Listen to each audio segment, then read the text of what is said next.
Well. Welcome to our first official episode for Step Up Ashley podcast. On March 1st, we would have posted our first introductory statement, which you guys actually showed up for. I got a vast amount of feedback, and for the persons that actually listened to the introductory statement and actually gave me a face-to-face response of what they were feeling towards, the recording, I appreciate you. And I want to assure you that as time progresses, all these things will be implemented accordingly to make the experience even more better. So again, welcome to our first episode. And for this episode, I'll be stepping into a little bit of what rebranding should look like. A lot of us want to rebrand ourselves. We want to change the way how we approach situation. We want to change our surroundings. We want to change the things that we allow to take a hold of us, whether on daily basis or whatever, right? But in order for us to make those changes, I think it's only fair for us to let go. So in this episode, I'll be talking about letting go of things that no longer serves you or things that no longer helps to create the better version of yourself. So let's tap in together. It's equally important that we let go of broken relationships. It makes no sense that you strive to fix something that has already been broken.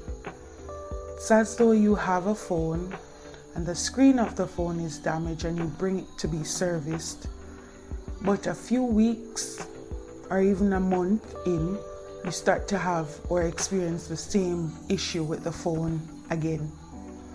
Which means that the underlying problem was not fixed, or either it cannot be fixed, but you tried to cover it with a band-aid or whatever the case is, only for the same situation to just come back out.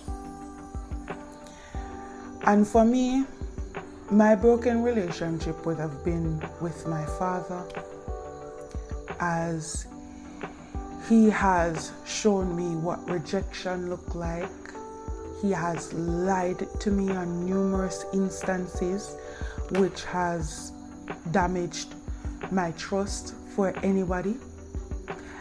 If someone approaches me and tells me that this is what is happening, it actually takes me a while to actually believe that statement, because I lack trust. It's also a case where I don't like abandonment. I don't like to be rejected. So with that being said, I tend to stay by myself or in my zone, or where I'm mostly comfortable. Which leads me to you settling for something you know that you don't actually want, or where you don't actually belong. Not because you would have experienced something that is traumatic when you were younger or a few weeks, months, years ago.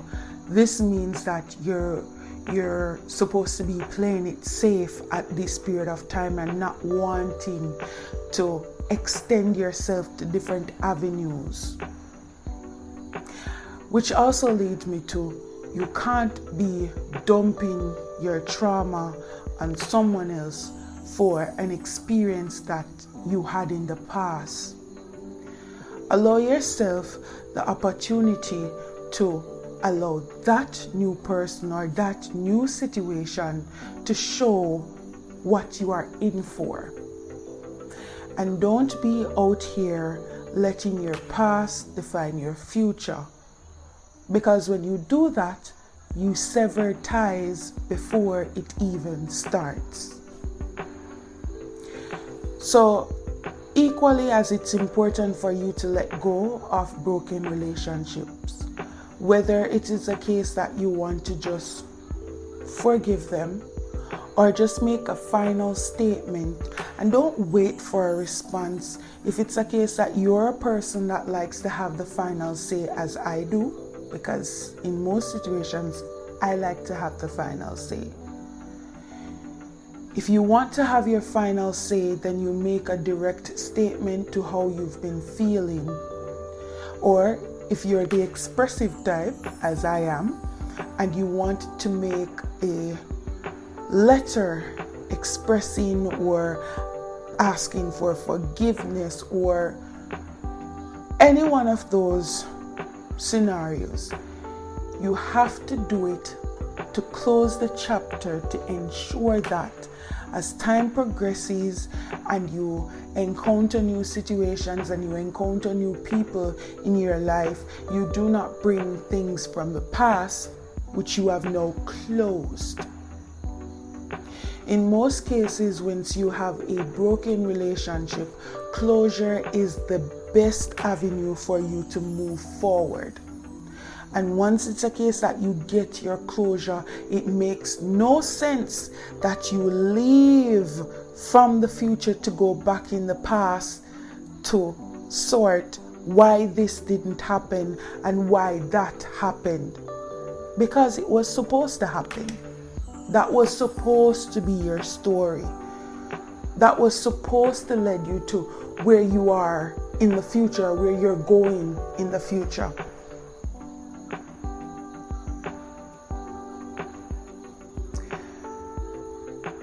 So we want to let go of broken relationship, and we also want to let go of the trauma that was created from those relationships. Whether it is gaslighting, narcissistic tendency, neglect, abandonment, lies, whatever the case is, you want to wrap it up and just roll it down a hill.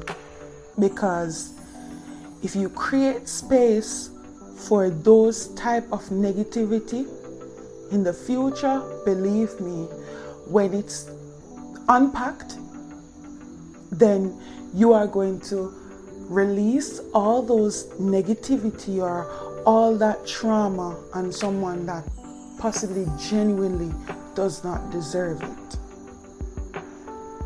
So broken relationship and trauma bonding, or trauma that you would have had from your past, needs to be let go of. So just to wrap things up, I will be highlighting a few additional areas that we need to let go of.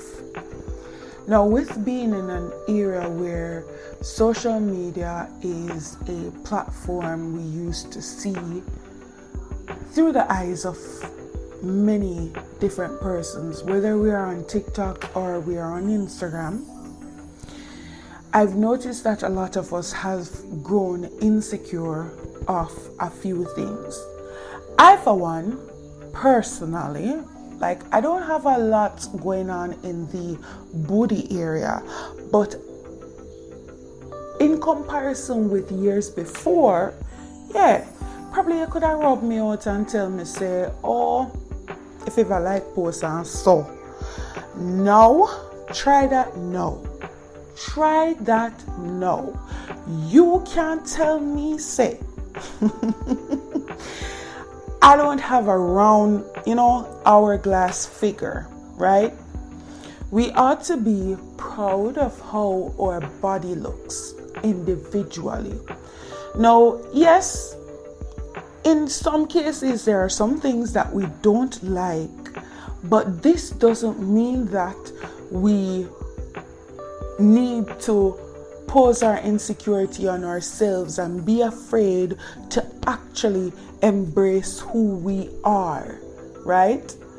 We don't need a lot to look beautiful. everybody has their own way of looking beautiful, and there's no way that you can allow somebody else to put their own insecurity on you and let you believe that you're not the baddest bitch walking in a room, whether it's a case that you're turning heads or it's a case that, you're the centerpiece of the room, or any atmosphere that you walk in. You want to show that your confidence speaks for itself, and at no point, even if there is something that you are feeling insecure, I don't even want to use that word, if there is something that you don't like about yourself, you cannot show that to others. You were beautifully and wonderfully made, and nothing or no one can tell you otherwise, right? The Bible did say it, so I don't know why you're second guessing yourself to think that you are not worthy, right? Additionally, you need to stop pleasing people. Please yourself, because if you allow persons to come in and tell you what you should and should not do, then you are not living for yourself, you're living for others. And then that's how you will have you feeling depressed and anxious, because on the top of your mind you're worrying about what Tom, Dick and Harry will say about how you attire yourself, how your hair is combed, the fact your lash no look good by your eye, or your makeup paste on your face, the makeup is not the right complexion, the slippers kind of the hang off, the this, the that, the this, the that. Stop allowing people to come in and say anything that they want about your life. It's your life, so you live your life the way it's pleasing to you and not to please others. Because if you please others, baby, I can assure you, you are bound to be anxious, you are bound to have depression, you are bound to be hella insecure, because everybody will have a say. But what about what you have to say? Deep breaths. I got a bit emotional on that part. But additionally, negative self-talk. Why are you being so negative though? Didn't I just reassure you that you are the baddest bitch that's walking around? When you go and have a shower and you walk past your mirror, like that's something that I love to do, I look at myself, I look at my figure, I look at all areas of my body, and not just my body, but I look myself, like I have an eye-to-eye conversation, and I'm like, this is me, this is who you are. You are destined for greatness. You are beautifully and wonderfully made. Everything that you want will align with you, because God is in the midst and you will not fail. Anything you set your mind towards with actionable steps, you will achieve it. Talk positive to yourself every single day. Even when you just cried, get up and say, I shed my tear, I feel better. Say something positive to yourself. You walk into work every day, you're in the car to work every day, you're feeling down about a particular situation, talk positivity into yourself. The world now is surrounded by so much negativity. If you allow others to pour negativity into you, and then you're pouring that same negativity into yourself, then that's a disaster bound to happen. Now, with that being said, I end my tips by saying, declutter. Throw away anything from the past. Throw away anything from the now that does not add to the future. Let me repeat. Throw away anything from the past. Throw away anything from the now that does not belong in the future. Whether it is you're revamping your home space, whether it is that you're changing your wardrobe, whether it is you're throwing away old books and catalogs and pictures or whatever, declutter. Because you see, when we have all of these things hoarding, sometimes it's more mental than physical, and then the other times it's more physical than mental. Let go of things that are taking up too much space in your life. It does not belong, it does not resonate with you. Now, with that being said, I want to thank you so much for tuning in for Step Up Ashley podcast. I look forward to see you on our next episode. Okay? Mwah.